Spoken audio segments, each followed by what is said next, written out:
आदरणीय महोदय, मैं तो अन्याय के खिलाफ लड़ा हूं।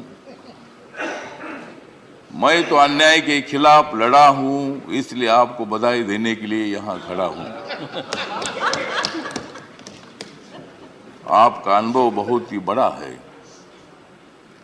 आपका अनुभव बहुत ही बड़ा है, इसलिए आपने संघर्ष का पहाड़ चढ़ा है। मेरे पार्टी का मैं हूं अकेला। मेरे पार्टी का मैं हूं अकेला, लेकिन मेरे हाथ में है संविधान का पेला। मैं हूं मेरे पार्टी का अकेला, लेकिन मेरे हाथ में है संविधान का पेला। मैं तो हूं आपका सच्चा चेला। मैं तो हूं आपका सच्चा चेला, मुझे मत छोड़ो अकेला।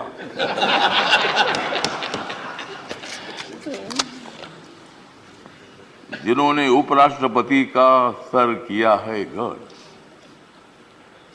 जिन्होंने उपराष्ट्रपति का सर किया है गढ़, उनका नाम है धनखड़।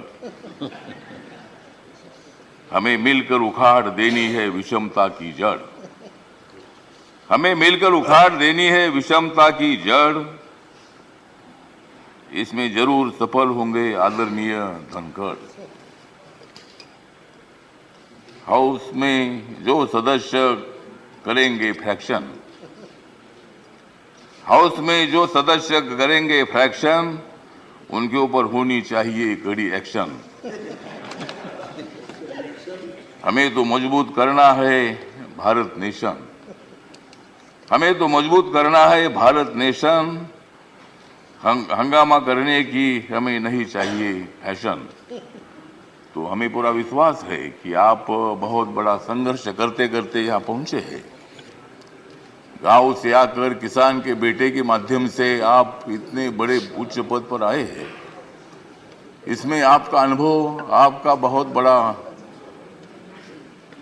संघर्ष है। बहुत बड़ा काम आपने किया है। आपने पश्चिम बंगाल में गवर्नर का जो काम किया है, बहुत बड़ा वहाँ चैलेंज था। वहाँ काम करना बहुत बड़ा मुश्किल था, लेकिन आपने बंगाल में बहुत अच्छा काम किया है। और बंगाल में अच्छा काम आपने किया है, इसीलिए आपको यहाँ लाने की कोशिश जरूर हुई है। मतलब आप एक संघर्षशील नेता है। मतलब वहाँ अगर आपका काम ठीक नहीं होता था तो शायद ये पद आपको मिलना बहुत बड़ा मुश्किल था, लेकिन आपने बहुत अच्छा काम किया है। ठीक बात है, बंगाल भी अपना ही है। सभी बंगाल के नेता भी अपने हैं। देश का एक वो राज्य है, और कोई भी राज्य हो, यहाँ किसी पार्टी की सत्ता आती है जाती है। कोई मुख्यमंत्री होता है, कोई नहीं होता है।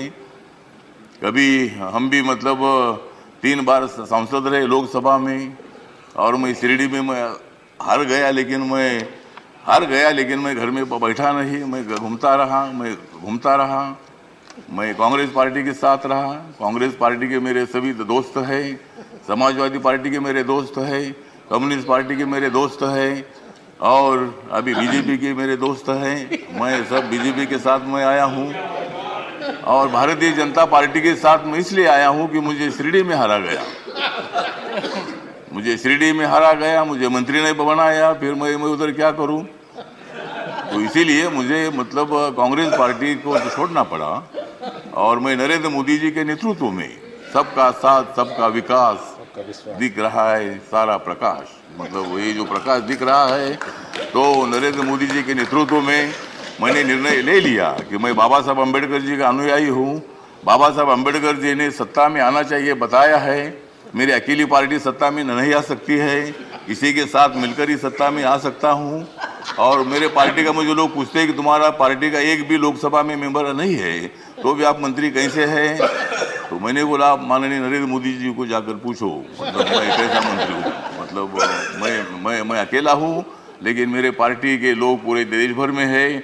नॉर्थ ईस्ट में मेरी पार्टी सभी पार्टी है, और मुझे बोलने का मौका दे दीजिए। मुझे मालूम है कि आप बहुत अच्छे आदमी हैं, और मैं आपको, हाँ, आप मुझे हर बार बोलते थे कि हमको कविता सुनाओ। अगर आप मुझे ज़्यादा बोलने के लिए देंगे तो मैं कविता सुनाऊंगा, नहीं तो एक भी कविता नहीं सुनाऊंगा। तो ठीक बात है, तो इसीलिए मतलब कविता सुनाता भी रहूँगा। और आप एक अनुभव है, तो इसीलिए अपोजिशन को भी आप मौका दीजिए, हंगामा करने के लिए मौका दीजिए, लेकिन एक आधा दिन हंगामा करने के लिए मौका दीजिए, दूसरे दिन एक्शन होना चाहिए और हाउस का काम भी मतलब चलना चाहिए। इसीलिए आप एक सर्वोच्च हाउस के आप चेयरमैन बन गए हैं। इसीलिए मैं, मेरी जो आरपीआई है, रिपब्लिकन पार्टी है, गरीबों की पार्टी है, दलितों की पार्टी है, इस पार्टी की तरफ से मैं आपके साथ हूँ।